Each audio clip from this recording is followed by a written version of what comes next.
เอาละครับฝนก็เริ่มจะหยุดนะครับซานิดหน่อยถ้าไม่กลับตอนนี้ก็ไม่รู้จะกลับตอนไหนนะครับก็จะเดินทางกลับกันแล้วนะครับผมที่โรงเรียนนะครับ ก็เริ่มซาแล้วนะครับดูที่ว่าตรงนี้น้ำเนี่ยเยอะมากเลยตอนแรกนี่ครับตรงนี้นี่ท่วมเลยครับตอนแรกนะครับนี่ยังตกอยู่นะครับก็ยังเดินตากฝนเล็กน้อยก็เลยกันอันนี้จะไปขึ้นรถแล้ว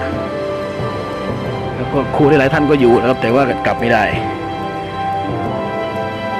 โอเคครับผมกลับก่อนแล้วครับนี่แหละครับดูทุ่งนาหน้าโรงเรียนนะครับก็ถ่ายให้ดูนะครับตอนแรกไม่มีน้ำเลยนะครับพอตกมาในหูเลยนะครับผมนะครับ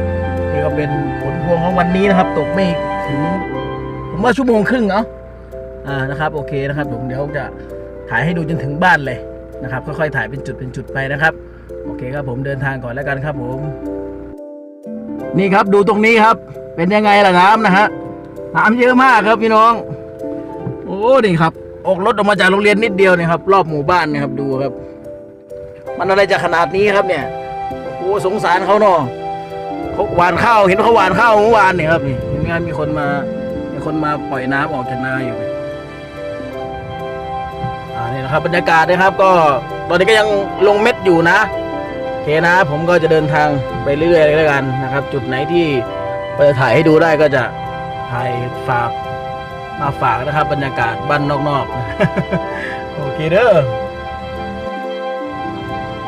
ตอนนี้ก็ขับไปเรื่อยๆนะครับก็มาทางนี้จะมุ่งหน้าไปที่อำเภอราศีสไลยนะครับผมก็จะเห็นว่าฝนก็ไม่ลงเม็ดแล้วนะครับ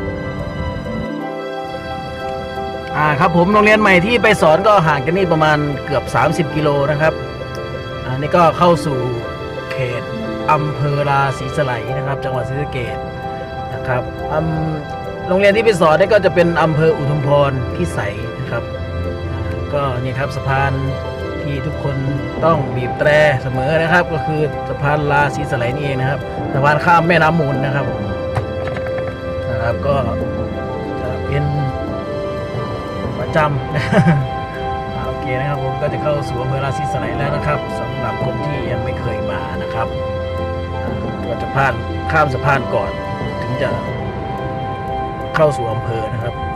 เป็นข้ามแม่น้ำมูลนะครับไฟแดงพอดีนี่ก็ติดไฟแดงอยู่นะเล่าให้ฟังก็ออกจากราศีสไลยไปนะครับมุ่งหน้าสู่อำเภอมหาชนะชัยจังหวัดยะโสธรนะครับทางบ้านผมจะไปทางนั้นแหละครับเป็นตำบลสุดท้ายนะครับก่อนเข้าสู่อำเภอมหาชนะชัยจังหวัดยะโสธรนะครับบ้านผมก็จะเลี้ยวตรงเยื้องๆกับโตโยต้านะครับก็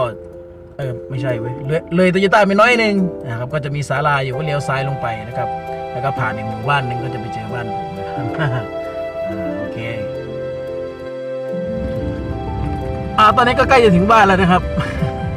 รู้สึกว่าฝนจะลงเม็ดสักเล็กน้อยนะครับโอ้ยสิบอกเล่ายังไงกันแอคชั่นตลอดเลยผมเลยใกล้ฮอดบ้านแล้วเด้อครับนี่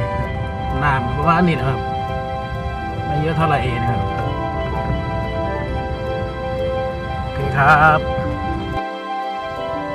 แล้วครับตอนนี้ก็ถึงบ้านเป็นที่เรียบร้อยนะครับ